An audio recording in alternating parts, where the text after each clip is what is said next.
Euzu billahi mineşşeytanirracim. Bismillahirrahmanirrahim. Elhamdülillahi rabbil alamin. Ves salatu vesselamu ala rasulina Muhammed ve ala alihi ve ashabihi ecmaîn. Amma ba'd. Selamun aleyküm saygılı cemaat-i muslimin. Allahu Teala şu mübarek cuma gününde yapacak dualarımızı, ibadetlerimizi en güzel şekilde kabul ve makbul eylesin inşallah. Bugün Hicri 1445. senesinin Cumaziyel Ahir ayının 16'sı ve biz evvelki vaazlarımızda başlayan mevzunu devam ettiğimiz. O da Peygamberimiz sallallahu aleyhi ve sellem'nin siyeri yaşayışı ve bizler Peygamberimizin alıp bargan cenkleri mevzusuna geldik. Zaten öyle bakacak olursan Peygamberimiz sallallahu aleyhi ve sellem cenk tarafları değil biz bunu aytkan edik. Özünü korçalamak için cenk alıp barmağa mecbur kalgan edi Peygamberimiz ve Müslümanlar. İşte adalet uğrunda cenk mümkün olganı Kur'an-ı Kerim'de ilan ettildi ve biz ayttık ki yani birkaç tane böyle Mekkelilerle cenkler olup geçti. Cenk sırasında 3 kere uğruş oldu Bedir'de, Uhud'da, Endek'te. Ve bundan sonra endi Mekke'deki müşrikler anladılar ki Peygamberimizin Müslümanlarını yenmekinin çaresi yok endi. Ve biz işte arada olup geçken şeyler hakkında geçken vaazımızda anlatkan edik. İşte nihayet Peygamberimiz sallallahu aleyhi ve sellem bütün bu siyasi meselelerini böyle ortaya bakkanda Hicri 6. sene yani Peygamberimiz hicret etkenden son 6. sene Peygamberimiz ve Müslümanlar Kabe'ni ziyaret etmek için, umre yapmak için Mekke'ye yol alalar. 1400 kişi, bazı rivayetlerde 1500 kişi olarak Müslümanlar, kişiler yola çıkarlar. Müslümanların yarısı Medine'de kalar. Çünkü aytkanımız gibi etrafta düşmanlar var. Onlar hücum etmeleri mümkün. Ona göre Müslümanlar askerlerinin yarısı, kişilerinin yarısı Medine'de kalar. Mekke'de yaşayan müşrikler bunu öğrengenden son şehirge koymayacakmız degen kararını alırlar. Müslümanlar Hudeybiye degen bir yerge kadar gelirler. Onlar ihram urbalarını giyerler, beyaz urba giyerler, hacılık ya da umre yapmak için. Yanlarına hayvanlar getirirler, develer, mesela rivayete göre 70 tane deve aldılar kurban çalmak için. İşte böyle Hudeybiye degen yerge gelirler, o da Mekke'ye yakın 17 kilometre Kızıldeniz tarafına Cidde şehrine, Cidde ya da Cidde degen şehirge yakın olan bir yerde. Zaten bütün kim hacılıkka ya da umrege gelirse o yoldan geliydi. Peygamberimiz işte Hazreti Osman'ı yolcu olarak yolladı, elçi olarak yolladı ama onun sözünü kulak asmadılar. Ama sonra mecbur oldular onu kaldırmaya ve müşrikler endi bir anlaşmak için cenk çıkmasın deyip Suheyl bir Amr adında bir kimseni yolladılar elçi olarak ve anlaşma dizildi. Kıska müzakere oldu. Kıskadan çok laf etmediler, anlaştılar ve Peygamberimiz müşriklerin aytkanlarını kabul etti. Kabul etti ve bundan sonra bu anlaşmanı Hazreti Ali, Abi bin Ebu Talib adında Peygamberimizin emcesinin oğlu yazdı. Ona Bismikallahumma yani Allah senin adın yen degen sözle başlandı. Başında öyle yazıldı. Müslümanlar Bismillahirrahmanirrahim yazaydılar. Rahman ve Rahim olan Allah'ın adını çok merhametli olan Allah'ın adını ama müşrikler böyle yazaydılar. Öyle yazdılar. Çünkü yine de Allah'ın adını sonunda Peygamberimizin bildiğiniz gibi bir muğru var idi. Yüzük şeklinde ona basaydı. Üstünde yazılaydı Muhammed Resulullah sallallahu aleyhi ve sellem. Yani Muhammed Allah'ın peygamberi deyip yazaydılar. Suheyl bin Amr bunu kabul etmedi. Biz senin peygamber olana inanmayımız dedi. Muhammed bin Abdullah yazacaksın dedi. Muhammed Abdullah oğlu deyip yazacaksın. Peygamberimiz buna razı oldu. Yani pek böyle itiraz etmedi. Öylece demek ki o işaretini koydu. Buna şahitlik ettiler Müslümanlardan. Birkaç sahabe, belli sahabeler ve Suheyl bin Amr'ın kelgen müşrikler de şahitlik ettiler. Kordular bunun yapılganını ve böylece bir anlaşma oldu. Geçken vaazımızda biz kıskadan bunu anlattık. Neler hakkında var idi? Anda 5 tane madde var idi. Ve anda birinci madde müşriklerinin faydasına olğanı için sanki müşrikler kazanğanı dayin böyle oldu. Peygamberimiz yani müşrikler aytkan bu Suheyl bin Amr aytkanların hepsini böyle kabul etti aman aman. Ve ona göre de müşrikler düşündüler ki onlar zafer kazandılar. Biz yendik, biz istegenimiz oldu. Yani biz kazandık deyip düşündüler.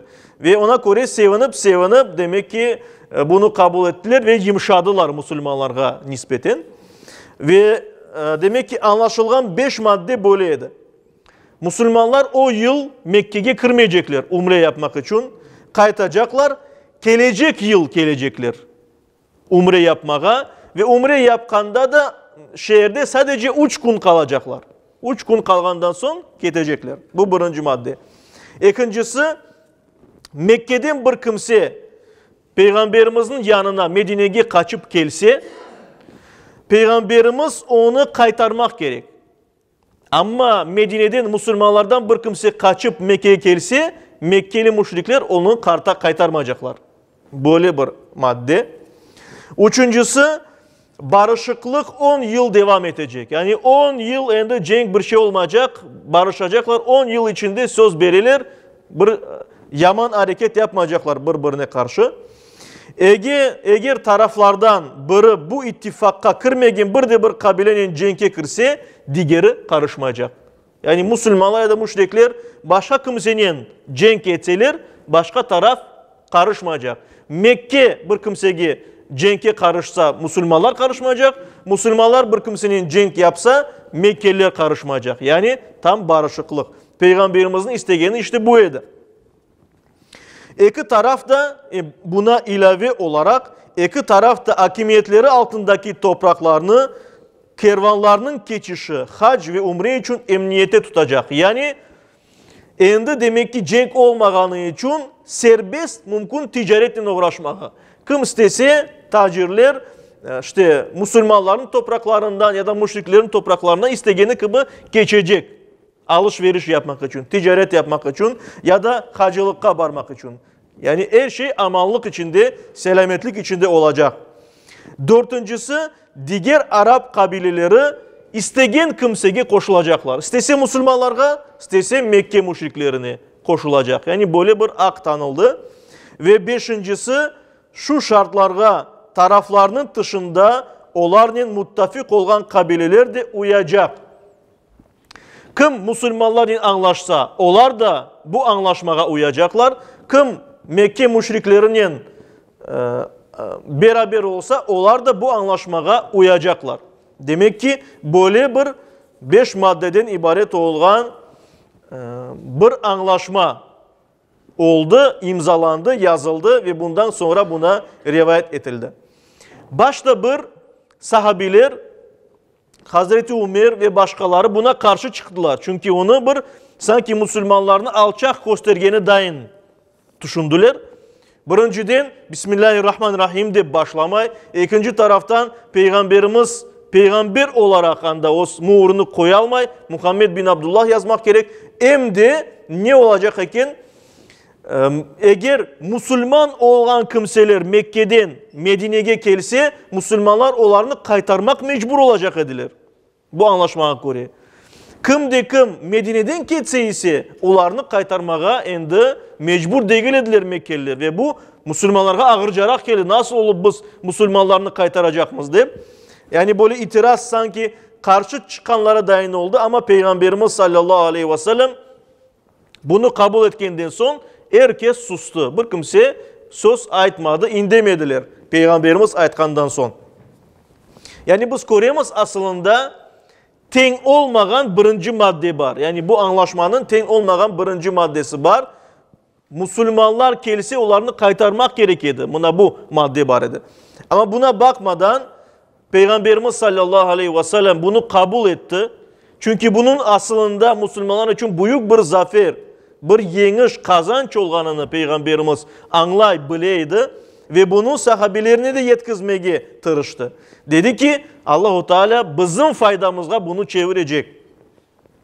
Bunda en esas olan şey biz ayttık saygılı cemaat-i muslimin, hürmetli Müslümanlar. Müslümanların alı o kadar da kolay değil idi. Her taraftan düşman var idi. Cenub tarafta Mekkeliler var idi. Cenk hali daha devam eteydi.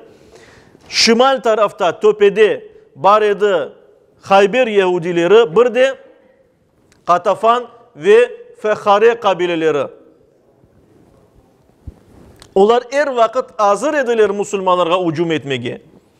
Ve ona göre de böyle Kamaçav'da olan Peygamberimiz sallallahu aleyhi ve sellem güzel siyasi bir kararga gelip müşrik olan, onların düşman olan kimselerin anlaştı ve böylece onların dinge yumuşamalarına ve Müslüman olmalarına yol açtı. Ve Müslümanlara ağır gelgen bazı böyle maddeler olsa da Allah-u Teala Müslümanların yenişi olarak onu çevirecek idi. En esası budur ki Peygamberimiz bu anlaşmanı yapkandan son biz bilemiz Arabistan'da bütün Araplar içinde en böyle itibarlı kabile bu Kureyş kabilesiydi. Mekkeliler idi. En itibarlı, en yüksek derecede. Ve ona göre de onlar Müslümanlarını bundan evvel özüne ten kabul etmediler asla. Bu anlaşmanın Müslümanlarını özlerine ten kabul ettiler. Yani aynı seviyede, aynı derecede kabul ettiler Müslümanlarını. Ve böylece başka kabileler de demek ki Müslümanlar bir kuştur degen manada onların meraklanıp başladılar, anlaşma yapıp başladılar vesaire. Demek ki bunda iki taraf ten olganı bu büyük bir yeniştir. Müslümanların itibarı bütün Arabistan'da böyle yükseldi ve herkes meraklanıp başladı. Bu onların anlatkanları din nedir? Bundan gayrı bu birinci madde boyunca Müslümanlar herkesini kaytarmak gerekediler. Yani bu anlaşmaya göre yani anda yazılganına göre Müslümanlar Müslüman olup Mekke'den Medine'ye gelgen kişilerini kaytarmak gerekediler. Ve şu arada Müslümanlar endi Medine'ye kaytkandan son hem er kişilerden hem kadın kişilerden Müslüman olgan Mekke'den kimseler geldi Peygamberimizin yanına. Peygamberimiz er kişilerini kaytardı ama kadın kişilerini kaytarmadı. Niye için? Çünkü Allah-u Teala'dan ayet geldi. Kur'an-ı Kerim'den bir ayet geldi Peygamberimizge. Mumtehine suresinin 10. ayet-i kerimesi. Anda Allah-u Teala böyle buyuruyor. Estaizu billah. Ya eyyühellezine amanu. Ey iman etken kimseler. İza ca'akumul mu'minat. Sizin yanınızga mümine inangan kadınlar gelgende. Muhacirat. Sizge hicret etip gelgenlerinde. Yani kaysi taraftan olsa olsun. Mekke'den de gelgen olsa olsun. Femtehinuhun, onlarını imtihan etiniz, sınava bakınız. Onlar gerçekten Müslüman kadınlar mı ya da yok mu? Allahu alemu bi imanihin. Şüphesiz Allah onların iman etip etmegelerini daha yaxşı bilir. Fa in alimtumuhunne mu'minatin. Eğer bilseniz ki onlar inangan Müslüman kadınlar, fala terci'uhunne ilal kuffar. Aysa onlarını kafirlerge asla kaytarmanız. Dey Allah-u Teala Kur'an-ı Kerim'de. La hunne hillu lehum. O kadınlar kafirlerge elal değil. Dey Allah-u Teala Kur'an-ı Kerim'de. Ve ona göre de Peygamberimiz kadınlarını kaytarmadı. Ve zaten anlaşmada kadınlar hakkında bir şey yazılmagan idi. Anda er kişiler hakkında yazılgan idi. Er kişilerini ise Peygamberimiz kaytardı. Ama Allah-u Teala öyle yaptı ki bu Müslümanların faydasına aylandı. Nasıl oldu? Er kişiler Mekke'ye barganda andan kaçalar. Medine'ye de barmağa çareleri yok. Müslüman olgan Mekkelilerinin. Çünkü Peygamberimizin anlaşması var. Ve onlar Mekke'nin Medine arasında bir yerde yerleşirler. Ve onların sayısı hep çoklaşaydı. Onların hiçbir türlü anlaşması olmaganı için onlar Mekkeli müşriklerinin kervanlarını başlayırlar basmağa, rahatsız etmeye. Yani müşriklerin cenk eteler. Ve Mekke müşrikleri bir yıl geçkenden son onların her daim rahatsız etken bu Müslümanlardan kurtulmak için özleri Peygamberimizge elçi yola paytalar ki bu maddeni değiştireyik, onlarını kabul etiniz de, onlarını kontrol altına alınız, bizge keder etmesin dediler. Yani müşrikler özleri vazgeçtiler bu aytkanların maddeden ve ona göre de endi Mekke'de Müslüman olup Medine'ye kim gelirse bir yıldan sonra Peygamberimiz hepsini kabul etip başladı. Böylece Allahu Teala Müslümanların faydasına bunu çevirdi. Ve bununla beraber hem Mekke'de insanlar hem de etraftaki kabileler arasında İslam dini süratle tez yayılmaya başladı.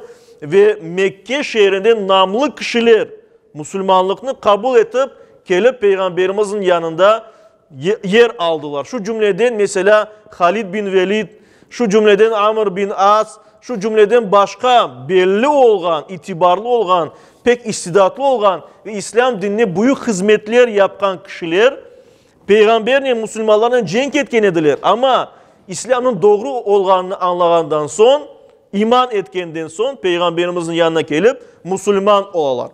Ve İslam dini böylece, Müslümanlar böylece de güçlene. İşte Peygamberimiz sallallahu aleyhi ve sellem barışıklıkını temin etti.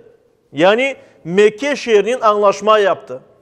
Sadece şimal tarafta Hayber Yahudileri ve bazı kabileler var idi. Ama onlar Müslümanlara karşı özleri çıkmaya korkaydılar.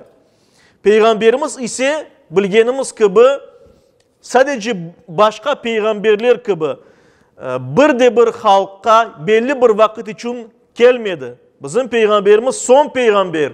Ahir zamana kadar bütün insanlara yollanılgan bir peygamberdir.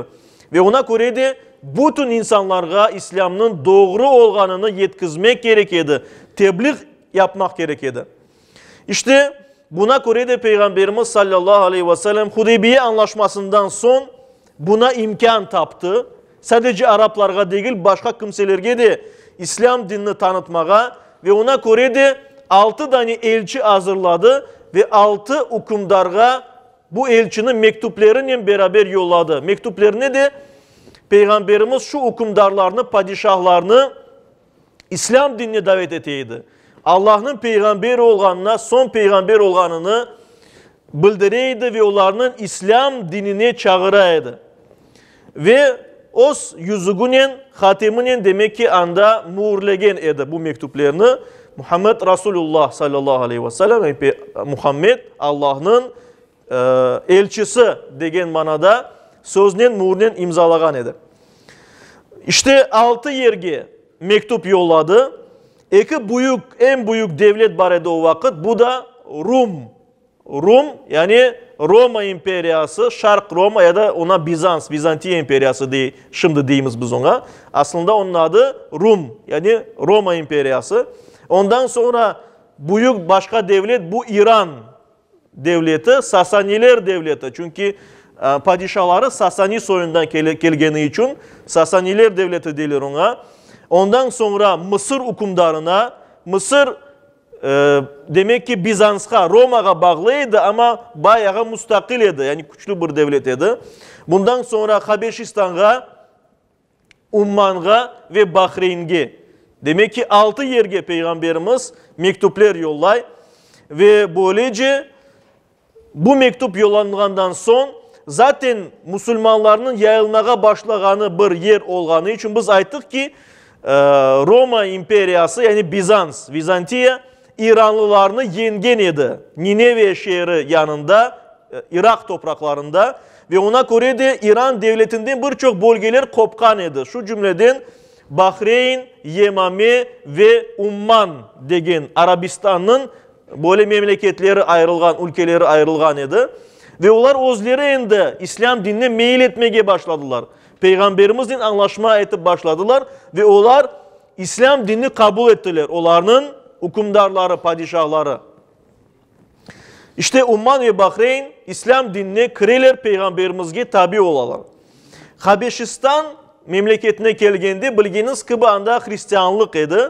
Ve anda Necaşi, Rusça ona Negus deyilir. Arapça ve Kırım'da da Necaşi deyilir. Necaşi bu bir tituldur. Necaşi degen kişi demek o bir Hristiyan idi.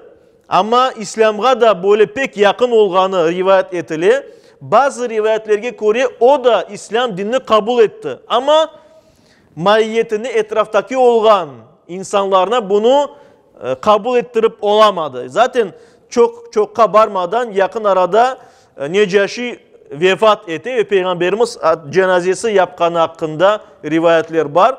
Ona göre de alimlerimiz diyor ki o oğuzu kabul etti İslam'ını ama onun halkı kabul etmedi. Rum ve Mısır memleketleri, Bizans imperiyası ve Mısır padişahı, onlar elçilerini güzel kabul ettiler, güzel karşıladılar, hediyeler yolladılar Peygamberimizge ama İslam'ını kabul etmediler, Peygamberimizge boysunmadılar. İran'a gelgende ise bilirsiniz İran'da daha ziyade Zoroastrizm, Zerdüştlük dini barədə onlar ateşke tapına edilir, ateşperest edilir ve o demek ki İran Şahinşahı pek açıqlandı. Nasıl olar soysuz Araplar tünevin da bir kimse kim olganlarını bilmegen kimseler bana böyle elçi yollaylar ve onlara karşı cenk ilan etmek kararına geli. Yani mektubunu yırta Peygamberimizin elçisini de öldürecek idi ama o vaktinde demek ki kaçıp ketip oldu. Ve cenk etmeyi istedi Peygamberimizge karşı İran arkalı. Ama yakın arada buna hazırlık etkendi. Onun öz oğlu Şahinşah'ın, bu padişahın oğlu onu öldüre, onun yerine padişah ola ve ona göre de demek ki bu da onun isteğini yerine gelmiyor. Böylece Peygamberimiz sallallahu aleyhi ve sellem bütün insanlığa İslam dinini yaymak için bir hareketke geçken edi. Ama bazıları kabul etti, bazıları kabul etmedi. Ama şu bir gerçek ki saygılı Müslümanlar, Peygamberimiz müracaat etken bu 6 ülke halkı illa da sonunda Müslüman oldu. Müslüman toprakları oldu. Yani Rum'un, mesela Bizans'ın esas olan böyle toprakları Anadolu aytkanımız şimdi Türkiye Müslümanlar oldu. İran tarafları, Orta Asya hepsi İran memleketini kırgen topraklar, onlar da Müslüman oldu. Mısır da Müslüman oldu. Hepsi bu yerler vakit geçkenden son Müslümanlık oldu. İslam diyarı oldu. İşte Peygamberimiz sallallahu aleyhi ve sellem böylece hareket yapkan edi. Şu arada bir yıl geçti Hudeybiye anlaşmasından. Müslümanlar kim gelmeyi istese Medine'ye, Mekke'den gelmeye çareleri oldu, gelmeye başladılar. Ama bununla beraber gene de Müslümanlara karşı olan düşmanları var idi. Şimal tarafta, Töpe'de, Suriye tarafında. O da Hayber degen bir yerde. Hayber degeni bir ülke ya da bir toprak öyle aytayıq. O toprak Medine şehrinde Suriye'ye ketkende yerleşiyor bir bölgede. Anda ziraatçılıkla insanlar uğraşaydılar ve anda daha ziyade Yahudiler yaşaydı. Yani Arap dilinde laf etken uzun medeniyeti olgan ama Yahudilik dinini kutken kimseler yaşaydı. Ve Peygamberimiz sallallahu aleyhi ve sellem hıyanetlik yapkan Medine'de yaşayan Yahudilerini surgun etkenden son, kuvgandan son onlar da gelip Hayber'de yerleştiler. Ve ona göre de bir fitne yuvasına onu aylandırdılar. Yani Müslümanlara karşı her daim başka kimselerini, müşriklerini kozgap duraydılar. Medine'ye, Peygamberimizge, Müslümanlara hücum etmek için, cenk etmek için fırsat kıdıraydılar. Hep böyle karıştıraydılar her bir yerini. Hatta Gatafan kabilesinin anlaşkan edilir ki bir ittifak yapmaya, birleşmeye ve Müslümanların cenk etmeye. Ve onların demek ki o bölgede, Hayber denilgen yerde 7 tane kalesi var idi, muhkem, böyle pekitilgen, taştan yapılgan kaleler var idi ve onlar özlerini Yahudiler pek işana edilir ki bizlerden bir kimse alamaz onlarını ve ona göre de böyle rahat rahat hareket yapaydılar. Müslümanlara karşı bir güç toplaydılar. Peygamberimiz sallallahu aleyhi ve sellem Mekke halkının anlaşkanı gibi, müşriklerin anlaşkanı gibi Hayber'deki Yahudilerin de anlaşmaya istedi. en başta onlara bir elçi yolladı. Dedi ki geliniz bir barışıklık yapayıq. Yani ticaret etmegi, hareket etmegi rahat olsun. Çünkü onlar ticaret yoluna turaydılar, birbirine keder eteydiler ticaret etmegi.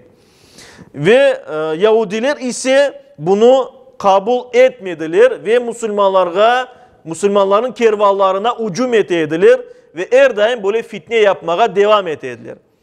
Peygamberimiz aslında Yahudilerge yaxşı gözle bakaydı. Çünkü onlar bir Allah'a inangan kimseler dep buyurulaydı. Araplarga yakın bir böyle kabile medeniyetleri var idi.